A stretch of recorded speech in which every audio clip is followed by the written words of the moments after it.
Hello, Taurus, Sun, Moon, Rising, and Venus signs. Kamusta kayo? Sana po nasa mabuti kayong kalagayan. Welcome back po sa Star Tarot. Kung bago kayo dito, welcome din kayo. Thank you sa inyong support. I truly appreciate it. God bless you all, Taurus. Pauna mensahe po ninyo, Vine. So, nag-i-slide na lahat. We have Vine. Seek out information that will help you. Ayan. So, Taurus, maaaring ito yung kailangan ninyo sa ngayon para matapos na kung ano man siguro yung pinoproblema ninyo or ano man yung nagbabother sa inyo. No? So, maybe there is a decision making na kailangan ninyong gawin and maybe hindi pa kayo sigurado no, sa magiging decision ninyo because siguro hindi pa kung anong basihan siguro ninyo ngayon anong pagdedesisyon na to, maaaring hindi pa to konkreto or hindi, yung parang nagdududa pa siguro kayo, no? So, ang advice sa inyo dito, seek out information, no, na makakatulong pa sa inyo. So, mag-research pa kayo, magtanong-tanong kayo, yung ganon. We have money path. Wow, Taurus, merong path with money, no, is waiting for you to find it. Ayan, so siguro this is a money ang tawag dito, baka bagong source of income ninyo ito, no? Baka meron bagong negosyo or bagong ventures na maaaring maghahatid sa inyo ng financial prosperity and abundance, no? Baka ganon. We have flute, disappointment in a friend or lover. Ayan, so meron kayong disappointment dito na mararamdaman sa inyong kaibigan or sa inyong person, no? So maaaring may hindi kayo dito na pagkasunduan or meron kayong hindi in-expect na sitwasyon with a friend or ng inyong person. Beware of greed, Taurus. Beware of greed. Huwag ninyong hayaan na matalo kayo ng kasakiman, kasi mas maganda yung nag-share, mas maganda yung nagbibigay, mas maganda yung tumutulong, no? Kasi di ba nga may kasabihan na the more you give, the more you receive, no? Mas maraming sinishare ka, mas maraming blessings din ang paparating. We have torch, spiritual development, enlightenment, awareness, and understanding. Ayan, so siguro ang iba sa inyo dito nasa spiritual awakening journey. Baka mayroon kayong spiritual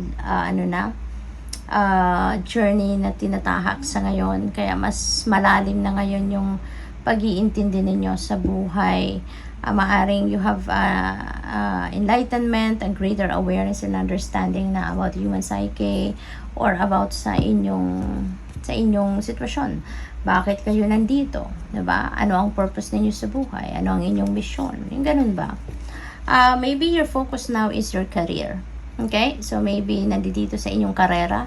Yung focus ng iba sa inyo, maaaring meron kayong gusto ninyo nang mag-tread towards a different career path at maaring yun ang kailangan pa ninyong mag-research pa kayo. Kailangan pa ninyong alamin bago kayo mag-jump into that different career path. Alright? So what else? We have shield. You need to defend yourself. Okay? So kung kailangan ninyo depensahan ang inyong sarili, go for it.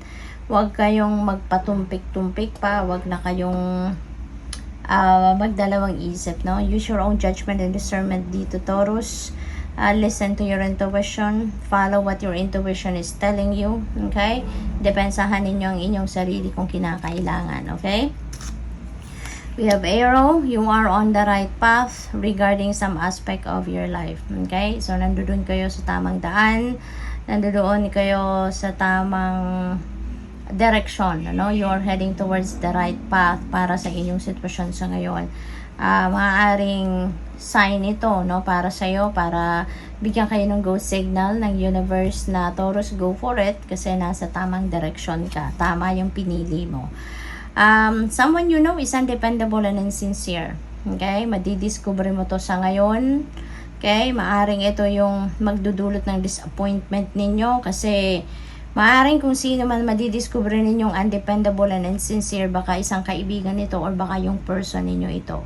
Kaya, madidisappoint kayo dito sa taong ito. Pero mas maganda nang malaman ninyo ngayon na, diba? Kisa patagalin pa, nagtiwala pa kayo na nag-invest pa kayo na mas malalim na emosyon, dito pagmamahal sa taong ito, pero yun pala, sayang lang, walang kwenta pala, no? What else? We have Turkey. Someone is behaving stupidly. Alright? So, this could be anyone sa buhay ninyo, Taurus. So, it's all up to you. You know, it's all up to you.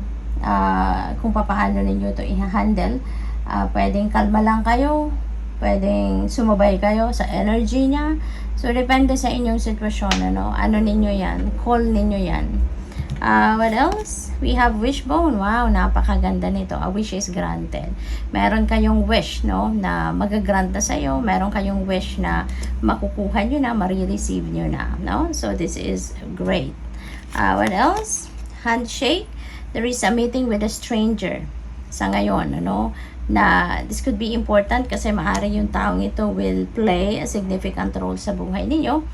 Maaring yung taong ito will be a part, of your life in a big way. What else?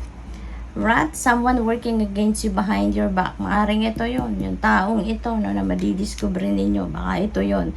Maaring dahil dito, siguro narinig ninyo, na-discover ninyo na meron pala itong binabalak na hindi maganda sa'yo, or baka meron itong mga sinasabi, kinikwento sa ibang tao, at maaring yun ang nalaman ninyo. Kaya, ito yun, madidiscover mo na baka ito pala, sayang lang lahat ng effort at oras panahon na binigay mo sa taong ito.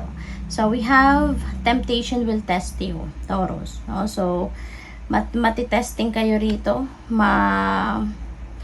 Masusubukan dito yung ninyo, yung tawag dito, masusubukan dito yung paninindigan ninyo. Yung commitment ninyo doon sa pangako ninyo sa kung kanino man or sa tao or sa iyo, 'di ba? Pangako mo sa sarili mo na hindi mo na 'to gagawin, you are not going to engage in anything or whatever, at maaring ma-tempt kayo sa ngayon. We have Hat, you will be playing a different role. Ayan, so siguro kung sa trabaho ito, baka promotion ito. Baka mabibigyan na kayo ng mas mataas na posisyon sa trabaho. Maaaring may lateral movement dito, mabibigyan kayo, mag-a-assume kayo ng iba ng posisyon sa trabaho ninyo, mag-iiba na yung magiging obligasyon ninyo, yung ganon. So, good luck. Thank you for watching Love and Light. Namaste.